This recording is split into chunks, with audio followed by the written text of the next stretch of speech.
Hi, Aslo Recaps here. Today I'm going to explain superhero film called Spider-Man. Before we get started, I challenge you. You have to click on subscribe and activate notification in less than 5 seconds. You got it? Alright, click the like button too and let's get started. Senior in high school Peter Parker visits a genetics lab at Columbia University with his buddy Harry Osborn and Mary Jane Watson, the woman he is in love with. A genetically modified super spider bites him there, and when he gets home, he becomes unwell.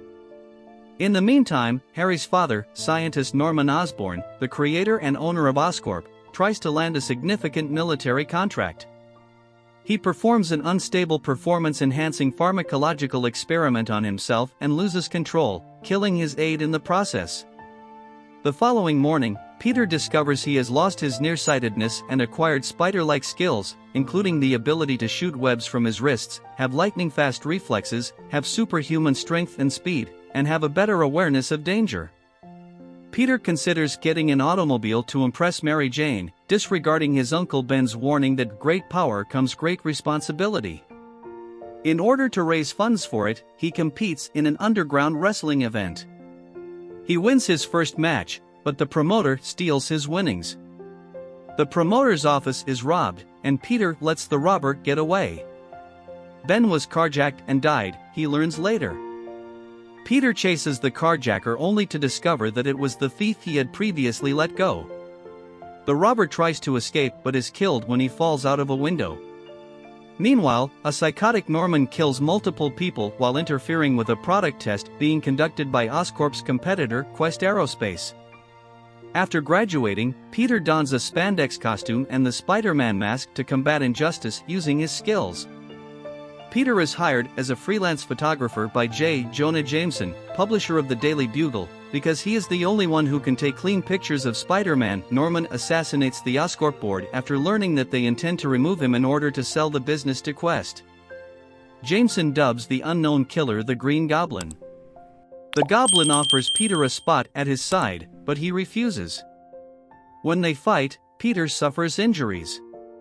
Mary Jane, Harry, and Norman are welcome to join Peter's Aunt May for Thanksgiving dinner. Norman notices the wound over supper and realizes it is Peter. Norman later attacks May, leading to her needing hospitalization, believing that the only way to beat Peter is to attack those who are important to him. Mary Jane admits her obsession with Spider-Man, who has twice saved her life, while visiting Aunt May in the hospital. When Harry, the man Mary Jane is seeing, notices her clutching Peter's hand, he figures she's attracted to him. Harry, who is devastated, confides in his father that Peter has feelings for Mary Jane, unwittingly exposing Spider-Man's worst flaw. Alongside the Queensboro Bridge, Norman is holding Mary Jane and a Roosevelt Island tramcar full of kids hostage. He compels Peter to decide between the two of them, dropping them both.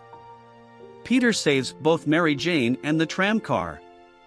Then Norman tosses him into an abandoned building nearby and beats him severely. As Peter obtains the upper hand, Norman emerges, pleading for pardon while carefully preparing his glider for a rear impinge attack on Peter.